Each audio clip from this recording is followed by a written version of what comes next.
Isang malaking balita ang umugong sa mundo ng boxing matapos kumalat ang ulat na umano'y inalok ng kampo ni Naoya Inoue ang halagang 15 million pesos kay John Real Casimero upang magharap sila sa isang laban ngayong Abril sa bansang Japan.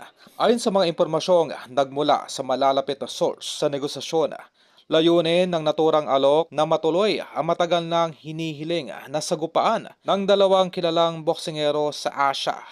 Agad itong naging usap-usapan sa social media at sa hanay ng mga boxing analysts. Ganun pa man, hindi pa umano formal na tinatanggap ang alok dahil hinihintay pa ang desisyon ng kampo ni Casimero. Kabilang ang kanyang promoter, may ilang detalye pa raw na kailangang plansyahin gaya ng hatian sa pay-per-view, venue, arrangement, at iba pang kondisyon sa kontrata. Sa kabila nito, positibo ang ilang tagamasid na posibleng matuloy na nga ang laban kung magkakasundo ang dalawang panig sa mga nalalabing usapan.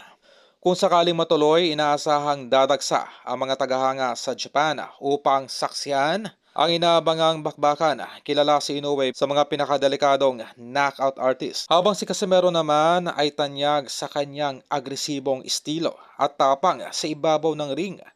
Sa ngayon, nananatiling palaisipan kung tuluyan na ngang pipirma ang kampo ni Casimero, ngunit tiyak na aabangan ng buong mundo ng boxing ang magiging penal na pasya sa mga susunod pang araw.